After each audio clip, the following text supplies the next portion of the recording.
পৃথিবীর আদিম প্রাণী ডাইনোসরের কথা কম বেশি আমরা সবাই জানি, কিন্তু জুরাসিক ওয়ার্ল্ড সিনেমা দেখার পর এই বিশালদেহী প্রাণীটিকে সামনাসামনি দেখার ইচ্ছা মনে জাগেনি এমন মানুষ হয়তো নেই বললেই চলে। ডাইনোসরের দেখা পেতে লক্ষ কোটি বছর আগে পৌঁছানো তো সম্ভব নয়, তবে ডাইনোসর সম্পর্কে এমন অনেক চমকপ্রদ তথ্য আছে যা জানলে হয়তো ডাইনোসর না দেখার আক্ষেপ কিছুটা হলেও বাড়তে পারে আপনার। আজ এই ডাইনোসর সম্পর্কে জানবো আমরা।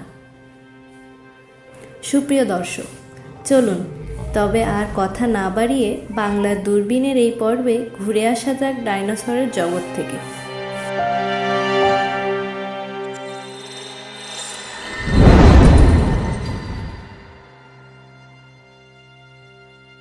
ডাইনোসরের ইতিকথা জানতে প্রথমেই মনে প্রশ্ন জাগে, পরে ডাইনোসর আসলে কী বা কাদেরকে ডাইনোসর বলা যায়।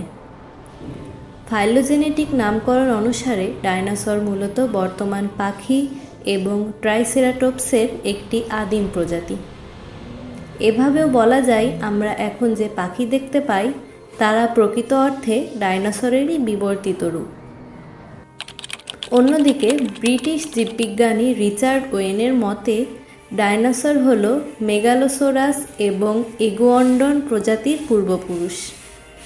অর্থাৎ বলা যায় ডাইনোসর বা ডাইনোসোরিয়া হল অর্নিথিসিয়া এবং সৌরিসিয়া প্রজাতির সংমিশ্রণ।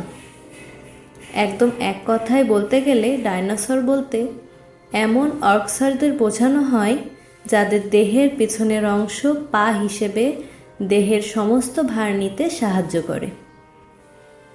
অনেকে টেরোসর, মেসাস্থেরিওস, প্লেসিসর এবং ডোমিটোডনকে ডাইনোসর বলে আখ্যা দিয়ে থাকেন, কিন্তু তাদের কোনো প্রজাতিই ডাইনোসরের মতো শারীরিক গঠন ছিল না।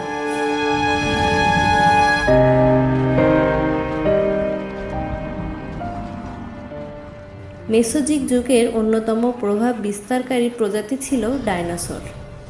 2018 সাল পর্যন্ত খুঁজে পাওয়া ফসিল বিশ্লেষণ করে প্রায় 900টির মতো ডাইনোসরের প্রজাতি বের করা সক্ষম হন বিজ্ঞানীরা।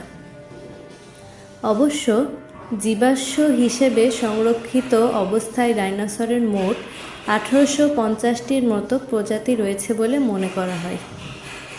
তবে বিজ্ঞানীদের ধারণা এখনও 75% ডাইনোসরের জীবাশ্ম আবিষ্কার করা বাকি রয়েছে।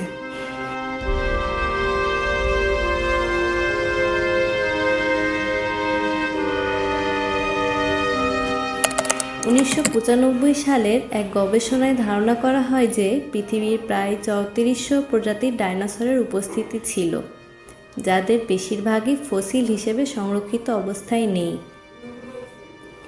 হাজার বছর আগেও মানুষ ডাইনোসরের ফসিল বা জীবাশ্ম সম্পর্কে জানত, তবে সেগুলো যে ডাইনোসরের ফসিল সে সম্পর্কে কোনো ধারণাই ছিল না তাদের। প্রাচীনকালে চীনাদের কাছে ডাইনোসরের ফসিল ড্রাগনের হাড্ডি বলে পরিচিত ছিল এবং তৎকালীন ইতিহাসেও সেরকম বর্ণনাই পাওয়া যায়। এমনকি চীনারা ডাইনোসরের জীবাশ্ম ঔষধ হিসেবে ব্যবহার করত। তবে ইউরোপে ডাইনোসরের জীবাশ্মকে বিশালদেহী মানুষের কঙ্কাল বলে মনে করা হতো। 17 শতাব্দীর শেষের দিকে ইংল্যান্ডে প্রথম যে ডাইনোসরের জীবাশ্ম পাওয়া যায় তা ছিল মেগালোসোরাসের উর্বস্থিত হাড়। হাড়টি পাওয়া যায় অক্সফোর্ডশায়ারের চিপিং নোটরের কাছাকাছি কর্নাইল নামক একটি জায়গায়, যেখানে চুনা পাথরের খনি থেকে হাড়টির সন্ধান পাওয়া যায়। 1815 থেকে 1824 সালের মধ্যে ধর্মতত্ত্ববিদ উইলিয়াম ব্যাকল্যান্ড আরও কিছু মেগাসোরাসের জীবাশ্ম খুঁজে পান এবং তা পরীক্ষা নিরীক্ষার পর প্রথম এই প্রজাতিটিকে ডাইনোসর হিসেবে নামকরণ করেন।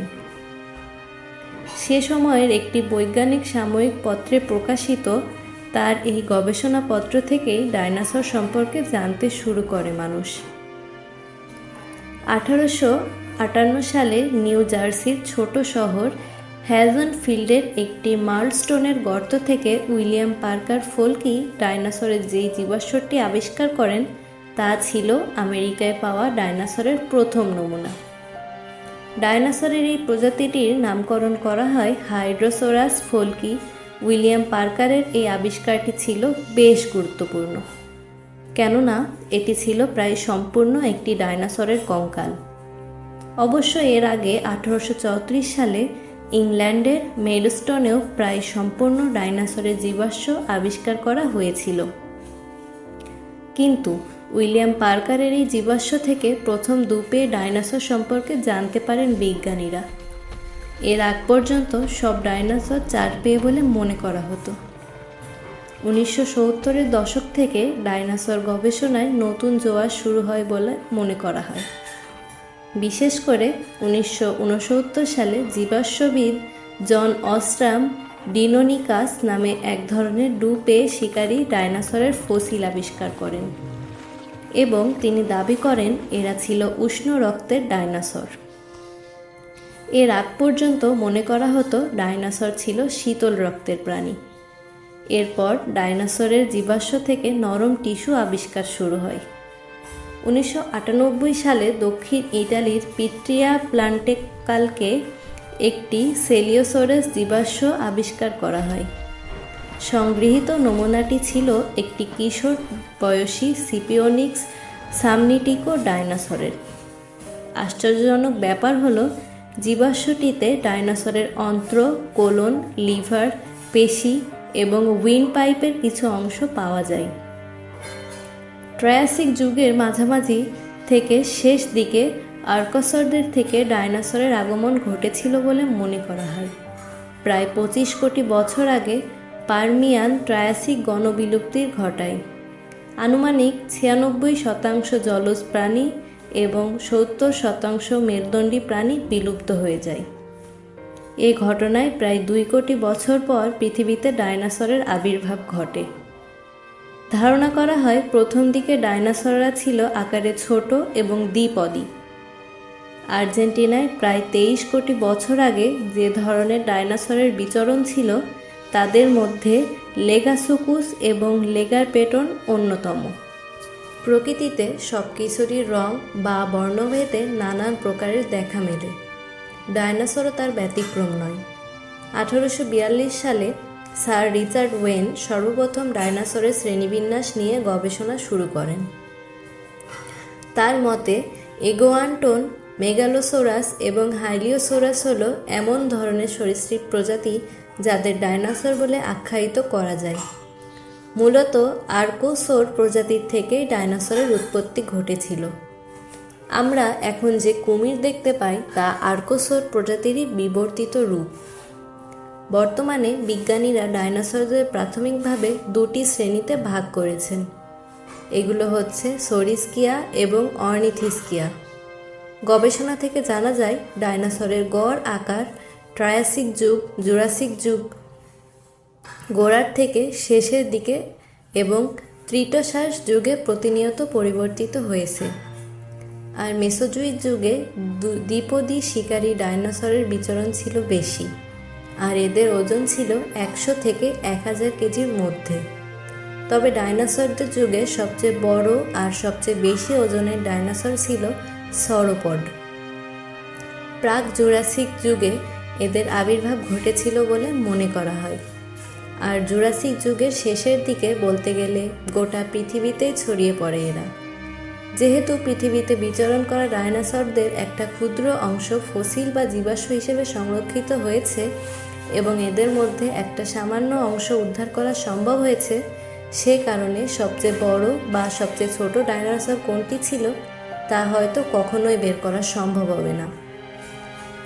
তবে এখন পর্যন্ত আবিষ্কৃত প্রায় পূর্ণাঙ্গ ফসিল এবং হাড়ের আকৃতি বিশ্লেষণ করে বিজ্ঞানীরা ডায়নোসরদের আকৃতির একটি ধারণা দেওয়ার চেষ্টা করেছেন। উচ্চতা এবং ওজনের বিচারে সবচেয়ে বিশাল আকার ডায়নোসর হল জিরাফা টাইটান ব্রাঙ্কাই, যাদের উচ্চতা ছিল প্রায় 12 মিটার বা 39 ফুট। 1907 থেকে 1912 সালের মধ্যে তানজানিয়া এর একটি জীবাশ্ম পাওয়া যায় এবং তা জার্মানির একটি জাদুঘরে প্রদর্শনীর জন্য রাখা আছে। প্রায় পূর্ণাঙ্গ ফসিল হিসাবে সবচেয়ে লম্বা ডায়নোসর হচ্ছে পাচাগো টাইটান। এর দৈর্ঘ্য 37 মিটার বা 121 ফুট। তবে ফসিল রিকনস্ট্রাকশন বা পুনর্গঠন করার পর আর্জেন্টিনোসোরাসকে সবচাইতে লম্বা ডাইনোসর আখ্যা দেওয়া যায়।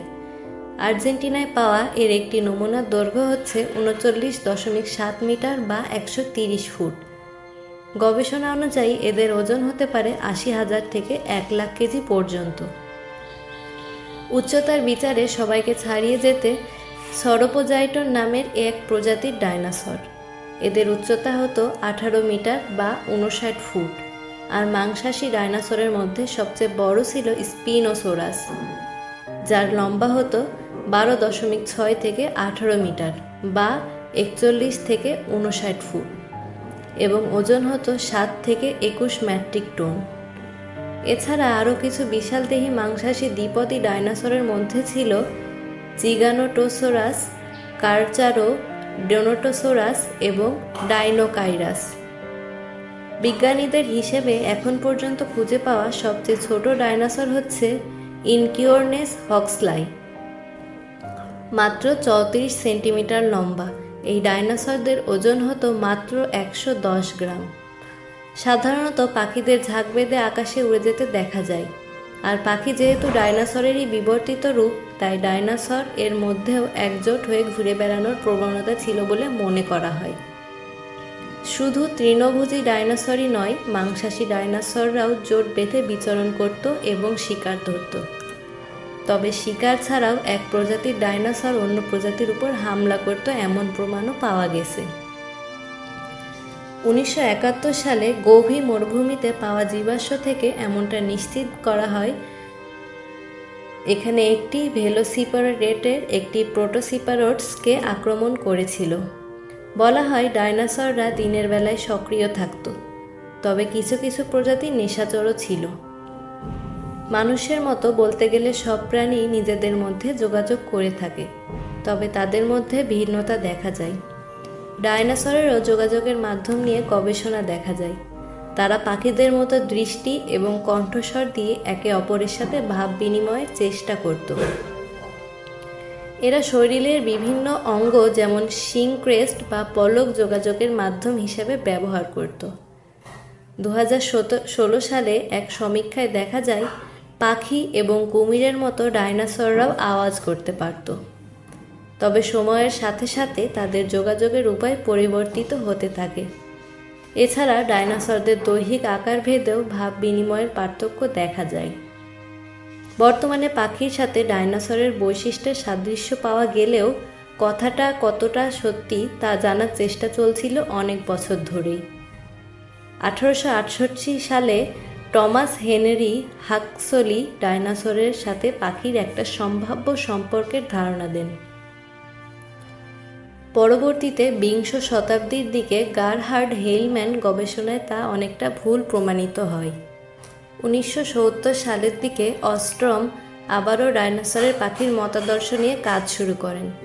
তিনি থেরোপড বা ছোট দ্বিপদী ডাইনোসর এবং আদিম পাখির কিছু জীবাশ্ম খুঁজে পান। তাদের মধ্যে উল্লেখযোগ্য হল ইজিয়ান ফরমেশনে পাওয়া বিভিন্ন দ্বিপদী ডাইনোসরের কঙ্কাল এবং পাখির পালক। গবেষণায় দেখা যায় যে থেরোপড ডাইনোসরের সাথে পাখির শরীরবৃত্তিরও শতাধিক মিল রয়েছে। ফলে বলা যায় যে পাখি আসলে কোটি কোটি বছর পুরনো ডাইনোসরেরই বিবর্তিত রূপ।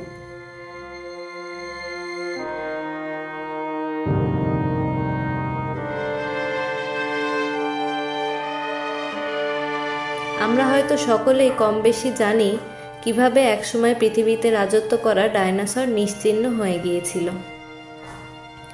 আজ থেকে প্রায় 6.5 কোটি বছর আগে 5 থেকে 15 কিলোমিটার প্রশস্ত একটা উল্কাপিণ্ড আছড়ে পড়েছিল পৃথিবীর উপর। এই ঘটনাকে বলা হয় ক্রিটেশাস প্যালিওজিন, সংক্ষেপে কেপি এক্সটেনশন ইভেন্ট। এর ফলে তাৎক্ষণিকভাবে পৃথিবীতে সুনামি, ভূমিকম্প এবং আগুনের ঝড়ে বহু প্রাণী নিশ্চিহ্ন হয়ে যায়। তবে ঘটনার প্রভাব ছিল দীর্ঘ সময়ব্যাপী। শুরু হয় অ্যাসিড বৃষ্টি এবং সমুদ্রের পানি অ্যাসিডে পরিণত হয়। বিষাক্ত কার্বন পার্টিকেলে বছরের পর বছর ধরে পৃথিবীর আকাশ ঢাকা থাকায় শুরু হয় বরফ যুগ। নানা প্রতিকূলতা এবং খাদ্যের অভাবে ডাইনোসর সহ ৭৬% প্রজাতির প্রাণী পৃথিবী থেকে বিলুপ্ত হয়ে যায়। পাখির পূর্ব প্রজন্ম হিসেবে যারা বেঁচে ছিল তারাও একসময় হারিয়ে যেতে থাকে, কেননা কেপিজি ঘটনার পর সকল গাছপালাও উজাড় হয়ে গিয়েছিল। মনে করা হয় গণবিলুপ্তির পরও কিছু ডাইনোসরের প্রজাতি আরও কয়েক লাখ বছর টিকে থাকতে সক্ষম হয়েছিল। ডাইনোসর নিয়ে উৎসাহ এবং আগ্রহ কখনোই মানুষের মন থেকে চলে যাবার নয়। বলাই বাহুল্য, ডাইনোসর নিয়ে এখনও অনেক অজানা তথ্য আবিষ্কার করা বাকি আছে। তবুও যতটা জানা গেছে তা থেকে বলা যায়, ডাইনোসররা চলে গেলেও তাদের কিছু বিবর্তিত প্রজন্ম রেখে গেছে আমাদের মাঝে, যেন আমরা সারা জীবন মনে রাখতে পারি যে পৃথিবীতে ডাইনোসর বলে কোনো প্রাণী ছিল।